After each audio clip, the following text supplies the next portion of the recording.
किसान भाई, यदि आप इस साल मक्का की खेती करना चाहते हैं और मक्का की फसल से लगभग 50 से 60 क्विंटल प्रति एकड़ का उत्पादन लेना चाहते हैं, तो आज के इस वीडियो में मक्का की खेती करने का मैं एक ऐसा सीक्रेट फार्मूला लेकर आया हूं। यदि आप इस फार्मूले से मक्का की खेती को लगाते हैं, मक्का की खेती करते हैं और जो तरीके मैं आपको इस वीडियो के अंदर बताऊं उसे फॉलो करते हैं, तो मैं आपको लिख कर देता हूं, आप अपनी मक्का की फसल से लगभग 50 से 60 क्विंटल प्रति एकड़ का उत्पादन ले सकते हैं। नमस्कार किसान भाइयों, स्वागत है आपका आपके अपने YouTube चैनल MS टेक्निकल खेती में। किसान भाइयों, आज के इस वीडियो में हम बात करेंगे मक्का की खेती कब और कैसे करें। किसान भाइयों, भारत में मक्का की खेती बहुत ही बड़े क्षेत्र में होती है, परंतु जो मक्का की खेती को सही तरीके से करते हैं, अच्छी पैदावार लेते हैं, अच्छा मुनाफा लेते हैं, वो लगभग 5% किसानी होते हैं। बाकी 95% जो किसान होते हैं, ना तो वो अपनी मक्का की फसल से अच्छी पैदावार ले पाते हैं और ना ही अच्छा मुनाफा ले पाते हैं, क्योंकि उन्हें मक्का की खेती करने का सीक्रेट फार्मूला या सही तरीका पता नहीं होता है। वो कोई सी वैरायटी कभी भी लगा देते हैं, किसी प्रकार का उल्टा सीधा खाद डाल देते हैं और किसी समय भी मक्का की फसल को लगा देते हैं। और जो लगभग 5% किसान होते हैं, वो मक्का की बुवाई समय से करते हैं, सही बीजों का सिलेक्शन करते हैं, अच्छी खादों का प्रयोग करते हैं, तभी वे अपनी मक्का की फसल से लगभग 1 एकड़ में 50 से 60 क्विंटल प्रति एकड़ का उत्पादन निकाल देते हैं किसान भाइयों। तो आज की इस वीडियो में मैं आपको मक्का की खेती करने के 4 ऐसे तरीके बताऊंगा। यदि आप इन्हें फॉलो करते हैं, इन्हें अपनाते हैं, तो मैं आपको लिख कर देता हूं, आपको गारंटी देता हूं कि आप भी अपनी मक्का की फसल से लगभग 1 एकड़ में 50, 55 या 60 क्विंटल तक का उत्पादन ले सकते हैं किसान भाइयों। तो वीडियो को इसकी बिल्कुल ना करें, वीडियो को पूरा देखें, ताकि इस वीडियो के अंदर जो जानकारी दी जाए वो आपको सही से मिल सके। और यदि आप हमारे चैनल पर पहली बार आए हैं, तो वीडियो को लाइक और चैनल को सब्सक्राइब जरूर कर लें और पास वाली जो घंटी है उसे भी दबा दें, ताकि हमारे आने वाले नए वीडियो को नोटिफिकेशन आपको सबसे पहले मिलते रहें। तो वापस आते हैं अपने टॉपिक पर और बात कर लेते हैं मक्का की खेती कैसे करें, सीक्रेट फार्मूला। यानी मक्का की खेती तो आप प्रत्येक वर्ष करते हैं, लेकिन आज के इस वीडियो में जो सीक्रेट फार्मूला है, जो मक्का की खेती करने का सही तरीका है, वैज्ञानिक तरीका है, जो आजकल की खेती है वो एकदम वैज्ञानिक युग की खेती है, आधुनिक युग की खेती है। यदि आप वैज्ञानिक तरीके से मक्का की फसल को लगाते हैं, तो वाकई में ही आप अपनी फसल से बढ़िया और रिकॉर्ड उत्पादन ले सकते हैं। तो सबसे पहले बात कर लेते हैं मक्का की बुआई करने का सही समय और सही तापमान क्या होता है। यानी जिस समय हमें मक्का की बुआई करनी होती है, उस समय बुआई करने का सही समय और टेम्परेचर कितना होना चाहिए। यदि आप टेम्परेचर को ध्यान में रखेंगे, तापमान को ध्यान में रखेंगे, तो आप किसी समय भी मक्का की फसल को लगा सकते हैं। किसान भाई, मक्का की जो फसल है वो भारत में लगभग 3 बार लगाई जाती है। सबसे पहले रबी सीजन में अक्टूबर से नवंबर तक, दूसरा जायद सीजन में फरवरी से मार्च तक, और तीसरा है खरीफ सीजन जून और जुलाई के महीने में। इन समय पर आप मक्का की बुआई कर सकते हैं। मक्का की फसल से अच्छा उत्पादन लेने के लिए सबसे पहले आपको जिस समय आप मक्का की बुआई करें, उस समय आपको देखना है जो आपका एरिया है उसका टेम्परेचर है वो लगभग 15 से 18, 20 या 22 डिग्री सेल्सियस होना चाहिए। इससे ज़्यादा नहीं होना चाहिए, क्योंकि मक्का की बुआई करते समय यदि आपके एरिया का टेम्परेचर 15 डिग्री सेल्सियस, 18 या 20 डिग्री सेल्सियस है, तो ये बहुत ही उपयुक्त होता है। इस समय पर मक्का की जो बुआई होती है उसका जर्मिनेशन अच्छा होता है और पौधे मोटे और तंदुरुस्त निकलते हैं। दूसरा किसान भाइयों, जिस समय आपकी मक्का की फसल में दाना भरने की अवस्था हो, तो उस समय आपके यहाँ का टेम्परेचर 35 डिग्री से 38 डिग्री या 40 डिग्री सेल्सियस तक होना चाहिए। यदि इससे ज़्यादा होता है तो आपके एरिया की जो मक्का होती है उसके अंदर भुट्टा खाली रह जाता है, दाने कम भरते हैं और आपको पैदावार नहीं मिल पाती है। तो इस बात का आप विशेष ध्यान रखें। दूसरी महत्वपूर्ण बात है किसान भाइयों, मिट्टी का सिलेक्शन। यदि जिस समय आप मक्का की बुआई करें, उस समय आपको जो मिट्टी का सिलेक्शन है वो सही से करना चाहिए। मक्का की फसल के लिए दोमट मिट्टी, बलुई दोमट मिट्टी और काली मिट्टी बहुत ही उपयुक्त मानी जाती हैं, परंतु आपकी जो ज़मीन है, जो आपका प्लॉट है, वो इस प्रकार का होना चाहिए। यदि आप उसके अंदर एक बार पानी भर दें तो लगभग 3 से 4 घंटे के अंदर अंदर पानी सूख जाना चाहिए। ज़्यादा पानी का भराव नहीं हो किसान भाइयों। और ज़्यादा रेतीली ज़मीन में भी आप मक्का की फसल ना लगाएं। यदि आप ज़्यादा रेतीली ज़मीन में मक्का की फसल लगाएंगे तो मक्का के पौधों को भरपूर मात्रा में न्यूट्रिएंट नहीं मिल पाएंगे और आपकी जो फसल है वो कमज़ोर रह जाएगी या उसके अंदर भुट्टा छोटा आएगा किसान भाइयों। तो इन बातों का आप विशेष ध्यान रखें। दूसरा किसान भाइयों, जिस प्लॉट में आप मक्का की फसल की बुवाई करें या मक्का की फसल को लगाएं, उसके अंदर आपको जो देसी खाद होती है, गोबर की खाद होती है, वो लगभग 5 से 6 ट्रॉली प्रति एकड़ से जरूर डालनी चाहिए, क्योंकि जो मक्का की फसल होती है वो ये बता देती है कि आपकी जो मिट्टी है उसके अंदर कितनी जान है। क्योंकि जहां पर मिट्टी मजबूत होती है, जानदार होती है, वहां पर मक्का के पौधे अच्छे होते हैं, और जहां मिट्टी कमजोर होती है उसके अंदर खाद फर्टिलाइजर की कमी होती है, तो मक्का के पौधे तुरंत बता देते हैं कि यहाँ पर मिट्टी जो कमजोर है या मिट्टी के अंदर जो खाद फर्टिलाइजर कम है। तो इसलिए आप विशेष ध्यान रखें। आप अपने खेत के अंदर जो गोबर की खाद है उसे जरूर डालें। इससे आपकी ज़मीन है उसके अंदर जो उर्वरा शक्ति है वो बढ़ जाती है और आपकी ज़मीन एकदम भुरभुरी रहती है, जिससे आपको उसके अंदर प्रत्येक फसल से अच्छा उत्पादन मिल जाता है किसान भाइयों। अब दूसरा किसान भाइयों, बुआई के समय बेसल डोज यानी खाद और फर्टिलाइजर के बारे में। मक्का की फसल के लिए जो मुख्य खाद होती हैं ये नाइट्रोजन, फास्फोरस और पोटाश होती है।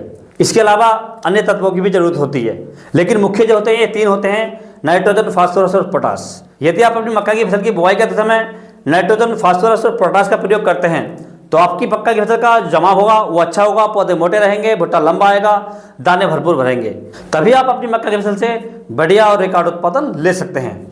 तो इसके लिए आपको जो मार्केट से खाद लेकर आनी है, जो फर्टिलाइजर लेकर आने हैं, तो मार्केट के अंदर बहुत सारी खाद आती हैं, परंतु आपको ध्यान रखना है जिसके अंदर नाइट्रोजन भी हो, फास्फोरस भी हो और पोटाश भी हो।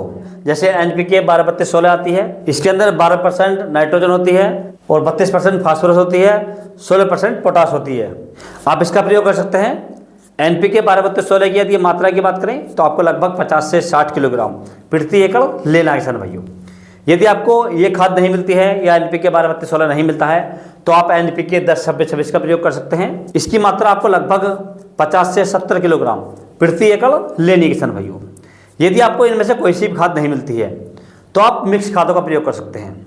मिक्स खादों में सबसे पहले आपको लेकर आना है नाइट्रोजन यानी यूरिया लेना आपको लगभग 50 किलोग्राम प्रति एकड़, और दूसरी इसके अंदर आपको ऐड करनी है SSP यानी single super phosphate. Single super phosphate की मात्रा की बात करें तो आपको लगभग 100 किलोग्राम प्रति एकड़ लेनी है किसान भाइयों। तीसरी किसान भाई इसके अंदर आपको ऐड करनी है MOP यानी muriate of potash. Muriate of potash की मात्रा की बात करें तो आपको लगभग 25 से 30 किलोग्राम प्रति एकड़ लेनी है किसान भाइयों। इन तीनों के अंदर आपको नाइट्रोजन, फास्फोरस और पोटाश की प्राप्ति हो जाती है किसान भाइयों। आपकी जो खाद है वो बहुत ही शानदार बन जाती है। अब इसके अंदर आपको 2 प्रोडक्ट और ऐड करने हैं। पहला प्रोडक्ट आपको लेकर आना है सल्फर। सल्फर आपको 80% WD लेना है।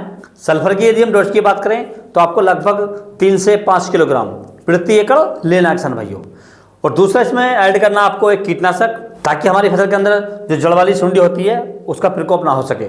आपने देखा होगा जिस समय फसल जमकर आती है, पौधे छोटे होते हैं तो सुंडी जड़ में से काट देती है। तो कीटनाशक में इसमें भी आपको लेकर आनी है रीजेंट जो फिप्रोनिल आती है 0.6% वाली। इसकी मात्रा आपको लगभग 7 से 8 किलोग्राम प्रति एकड़ लेनी किसान भाइयों। ये सारी खादें आपको मार्केट से लेकर आनी है और मार्केट से लाने के बाद इन्हें आपको अच्छे से मिक्स करना है, और मिक्स करने के बाद आपको अपनी ज़मीन के अंदर आखिरी जुताई से पहले अच्छे से फेंक देना है और बखेर देना है, और फेंकने के बाद अपनी ज़मीन की रूटर से आखिरी जुताई कर देनी है। समझ लीजिए आपका जो खेत है वो पूरी तरीके से बुआई के लिए तैयार हो चुका है। अब किसान भी आपको करना है वैरायटी का सिलेक्शन यानी बीजों का चुनाव। किसान भी मार्केट के अंदर मक्का की बहुत सारी वैरायटी आती हैं, परंतु उनमें से कुछ ही वैरायटी होती हैं जो अच्छी पैदावार देती हैं। जो भी आपके एरिया की सबसे अच्छी वैरायटी है आप उसका प्रयोग कर सकते हैं। तो आज मैं आपके लिए 5 वैरायटी लेकर आया हूँ। इन 5 में से आप कोई सी वैरायटी का सिलेक्शन कर सकते हैं, और यदि आपके एरिया में इनसे भी अधिक पैदावार देने वाली वैरायटी है तो आप उसका भी सिलेक्शन कर सकते हैं। जो 5 वैरायटी मैं आपको बताने वाला हूँ इनकी बुवाई आप 20 जनवरी से और 20 अप्रैल तक कभी भी कर सकते हैं। तो इसमें सबसे पहली वैरायटी हमने रखी किसान भाइयों जो पायनियर कंपनी की आती है P1899। बहुत ही शानदार वैरायटी किसान भाइयों और बहुत ही दमदार उत्पादन देकर जाती है। यदि इस वैरायटी की बुवाई करने के लिए बीज की मात्रा की बात करें तो आपको लगभग 7 किलोग्राम प्रति एकड़ के हिसाब से इसकी बुवाई कर देनी चाहिए। यदि इस वैरायटी के फसल पकने के समय की बात करें तो ये वैरायटी लगभग 100 से 110 दिन में पककर तैयार हो जाती है। यदि उत्पादन की बात करें तो ये वैरायटी हमें लगभग 50 से 55 क्विंटल प्रति एकड़ का उत्पादन देकर जाती है किसान भाइयों। तो आप इस वैरायटी का सिलेक्शन भी कर सकते हैं। दूसरी वैरायटी हमने रखी किसान भाइयों, ये हमने रखी है बायोक्रॉप साइंस की जो टेकाल 9108 के नाम से आती है किसान भाइयों। बहुत ही शानदार और पॉपुलर वैरायटी किसान भाइयों। यदि इसकी बुवाई के लिए बीज की मात्रा की बात करें तो इसकी बुवाई आपको लगभग 6 से 7 किलोग्राम प्रति एकड़ के हिसाब से करनी चाहिए। यदि इसकी फसल पकने के समय की बात करें तो ये वैरायटी लगभग 120 दिन में पककर तैयार हो जाती है। यदि उत्पादन की बात करें तो ये वैरायटी भी हमें लगभग 50 से 55 क्विंटल प्रति एकड़ का उत्पादन देकर जाती है किसान भाइयों। तो आप इसका भी सिलेक्शन कर सकते हैं। तीसरी वैरायटी हमने रखी किसान भाइयों, ये हमने रखी है टाटा कंपनी की MM7659। बहुत ही शानदार वैरायटी किसान भाइयों। यदि इस वैरायटी की बुआई करने के सही समय की बात करें तो आप इस वैरायटी को रबी सीजन यानी अक्टूबर और नवंबर, जायद सीजन फरवरी से मार्च और खरीफ सीजन जून और जुलाई, इन तीनों सीजन पर लगा सकते हैं किसान भाइयों। यदि इस वैरायटी की बुवाई करने के लिए बीज की मात्रा की बात करें तो आपको लगभग 7 किलोग्राम प्रति एकड़ के हिसाब से इसकी बुवाई कर देनी चाहिए किसान भाइयों। यदि इसकी फसल पकने के समय की बात करें तो ये वैरायटी लगभग 130 से 135 दिन में पककर तैयार हो जाती है। यदि उत्पादन की बात करें तो ये वैरायटी में लगभग 50 से 55 क्विंटल प्रति एकड़ का उत्पादन देकर जाती है किसान भाइयों। तो आप इस वैरायटी का सिलेक्शन भी कर सकते हैं। और चौथी जो वैरायटी रखी है किसान भाइयों, ये हमने रखी है क्रिस्टल कंपनी की RMH 9999 पावर के नाम से आती है। बहुत ही शानदार और पॉपुलर वैरायटी किसान भाइयों। यदि इस वैरायटी की बुवाई करने के समय की बात करें तो आप इस वैरायटी को जनवरी, फरवरी और मार्च के महीने में लगा सकते हैं किसान भाइयों। यदि इसकी बुवाई करने के लिए बीज की मात्रा की बात करें तो आपको लगभग 7 किलोग्राम प्रति एकड़ के हिसाब से इसकी जो बुवाई कर देनी चाहिए किसान भाइयों। यदि इसकी फसल पकने के समय की बात करें तो ये वैरायटी लगभग 125 दिन में पककर तैयार हो जाती है। यदि उत्पादन की बात करें तो ये वैरायटी में लगभग 50 क्विंटल प्रति एकड़ का उत्पादन देकर जाती है किसान भाइयों। तो आप इस वैरायटी का सिलेक्शन भी कर सकते हैं। अब किसान में बात कर लेते हैं पांचवी और अंतिम वैरायटी के बारे में। ये हमने रखी किसान भाइयों हरलाल सीड की सिंगो गोल्ड। बहुत ही शानदार और बढ़िया वैरायटी किसान भाइयों। यदि इस वैरायटी के बुवाई करने के सही समय की बात करें तो आप इस वैरायटी को 20 जनवरी से 20 अप्रैल तक इसकी बुवाई कर सकते हैं। यदि इसकी बुवाई करने के लिए बीज की मात्रा की बात करें तो आपको 1 एकड़ में लगभग 7 किलो से 7 किलो 500 ग्राम बीज की मात्रा लेनी चाहिए। यदि इसकी फसल पकने के समय की बात करें तो ये वैरायटी लगभग 125 से 130 दिन में पककर तैयार हो जाती है। यदि उत्पादन की बात करें तो ये वैरायटी हमें लगभग 50 क्विंटल प्रति एकड़ का उत्पादन देकर जाती है किसान भाइयों। तो आप इस वैरायटी का सिलेक्शन भी कर सकते हैं। किसान भाई जो 5 वैरायटियां मैंने आपको बताई हैं ये पांचों वैरायटियां नंबर 1 वैरायटियां हैं और इनके अंदर कोई विशेष बीमारी, किसी प्रकार के रोग नहीं आते हैं। कम से कम लागत, कम समय और कम पानी में ये वैरायटियां पककर तैयार हो जाती हैं और आपको अच्छा मुनाफा देकर जाती हैं। अब किसान भाई बात कर लेते हैं मक्का की बुवाई करने के सही तरीके के बारे में। तो जिस समय किसान भाई आप मक्का की फसल की बुवाई करें तो उस समय आपको जो दाने से दाना है उसकी दूरी जो आपको रखनी है वो लगभग 8 से 10 इंच रखनी है। और जो पौधे से पौधे की दूरी होती है, यानी ये इस प्रकार की दूरी होती है, जो लाइन से लाइन की दूरी होती है वो लगभग आपको 18 से 20 इंच रखनी है। क्योंकि जिस समय हमारी मक्का की जो फसल होती है बड़ी होती है तो ये नालियाँ चौड़ी होती हैं, तो उनमें हवा का जो आदान प्रदान होता है वो अच्छे तरीके से होता है, जिससे भुट्टा आता है वो काफ़ी लंबा आता है। पौधे स्वस्थ रहते हैं, फसल एकदम हरी भरी रहती है और फसल में किसी प्रकार की बीमारी या रोग नहीं लगता किसान भाइयों। तो इस प्रकार से किसान भाइयों जो तरीका मैंने आपको बताया है, जो वैरायटी बताई हैं और जो खाद बताए हैं, इस तरीके से आप मक्का की फसल की बुवाई कर सकते हैं और मक्का की फसल से प्रत्येक सीजन में बढ़िया और रिकॉर्ड उत्पादन ले सकते हैं।